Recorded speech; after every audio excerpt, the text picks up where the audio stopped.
ഇന്ന് നമുക്ക് വളരെ പെട്ടെന്ന് തന്നെ നല്ലൊരു കറി ഉണ്ടാക്കാം. അതിനായി ഞാനിവിടെ എടുത്തിരിക്കുന്നത് തക്കാളിക്കയാണ്. നല്ലൊരു തക്കാളിക്ക കറി പെട്ടെന്ന് തന്നെ നമുക്ക് ഉണ്ടാക്കിയെടുക്കാൻ പറ്റും. സമയമില്ലാത്തപ്പം വളരെ വേഗത്തിൽ തന്നെ നമുക്കിത് ഉണ്ടാക്കിയെടുക്കാൻ പറ്റും. ഈ ഒരു കറിയും അല്പം മീൻ വറുത്തതും ഉണ്ടെങ്കിൽ അത് മാത്രം മതി നമുക്ക് ചോറുണ്ണാനായിട്ട്. ഇനി എങ്ങനെയാണ് ഇത് ഉണ്ടാക്കിയെടുക്കുന്നതെന്ന് നോക്കാം. അതിനായി ഞാനിവിടെ മൺചട്ടിയാണ് ഉപയോഗിച്ചിരിക്കുന്നത്. നിങ്ങൾക്ക് ഏത് വേണമെങ്കിലും ഉപയോഗിക്കാം. ഞാൻ ചട്ടി ചൂടായപ്പോൾ അതിലേക്ക് എണ്ണ ഒഴിച്ചു കൊടുത്ത് എണ്ണ ചൂടായി വന്നപ്പോൾ കടുകിട്ട് പൊട്ടിച്ചെടുത്ത് ഇനി അതിന് ശേഷം അരിഞ്ഞു വെച്ചിരിക്കുന്ന സവാള ഉള്ളി ചേർത്ത് കൊടുക്കാം. ഞാൻ ഈ രീതിയിലാണ് ഇവിടെ സവാള ഉള്ളി അരിഞ്ഞ് ചേർത്തത്. നിങ്ങളുടെ ഇഷ്ടത്തിനനുസരിച്ച് ഷേപ്പിൽ അരിഞ്ഞെടുക്കാം. ഈ ഉള്ളി പെട്ടെന്നൊന്ന് വഴന്ന് കിട്ടാൻ വേണ്ടി ഞാനിപ്പോൾ ഉപ്പ് ചേർത്ത് കൊടുത്തിട്ടുണ്ട്. ആവശ്യത്തിന് ഉപ്പ് ചേർത്ത് കൊടുത്തു. ഇനി ഇത് നല്ലവണ്ണം വഴറ്റിയെടുക്കണം. അതിനുശേഷം ഞാനിവിടെ 2 പച്ചമുളക് മുറിച്ചിട്ട് കൊടുത്തു. അതിനുശേഷം കറിവേപ്പില കൂടി ചേർത്ത് കൊടുത്തു. ഇതെല്ലാം കൂടി ഒന്ന് വഴന്ന് വരുമ്പം നമുക്കിനി അരിഞ്ഞു വെച്ചിരിക്കുന്ന തക്കാളിക്ക് ചേർത്ത് കൊടുക്കണം. ഇത് നല്ലവണ്ണം ഒന്ന് വഴന്ന് കിട്ടട്ടെ.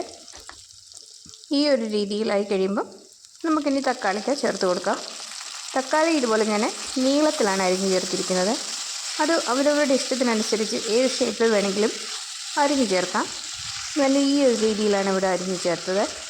നിങ്ങളിതുപോലെ പെട്ടെന്ന് തന്നെ ഉണ്ടാക്കിയെടുത്ത് നോക്കുക. ഇനി ഇത് സോഫ്റ്റ് ആകാൻ വേണ്ടി ഒന്ന് അടച്ച് വെച്ച് വേവിക്കാം. ആ സമയം കൊണ്ട് നമുക്ക് ഇതിനു വേണ്ടി അല്പം തേങ്ങയും വെളുത്തുള്ളിയും ജീരകവും കൂടി അരച്ചെടുക്കണം. അതിനായി ഞാനിത് അരച്ചെടുത്തുകൊണ്ട് വരാം.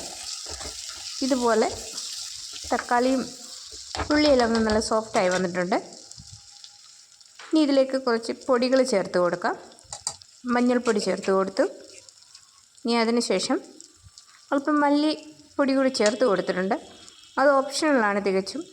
തേങ്ങ അരച്ചതായതുകൊണ്ട് ആവശ്യമെങ്കിൽ ഇഷ്ടമെങ്കിൽ മാത്രം മല്ലിപ്പൊടി ചേർത്താൽ മതി. അതിനുശേഷം കുറച്ച് മുളക് പൊടി കൂടി ചേർത്ത് കൊടുത്തു.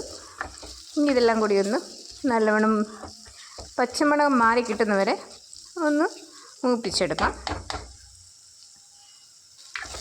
ഇതുപോലെ എല്ലാം കൂടി ഒന്ന് നല്ലവണ്ണം സോഫ്റ്റ് ആകുന്നവരെ തുടർച്ചയായിട്ടൊന്ന് ഇളക്കിക്കൊണ്ടിരിക്കണം. അല്ലെങ്കിൽ അത് അടി പറ്റാൻ സാധ്യതയുണ്ട്. ഇനി നമുക്ക് തേങ്ങ അരച്ച് വെച്ചത് ചേർത്ത് കൊടുക്കാം. തീ കുറച്ച് വെച്ചിട്ട് വേണം ഇത് ചെയ്യാനായിട്ട്.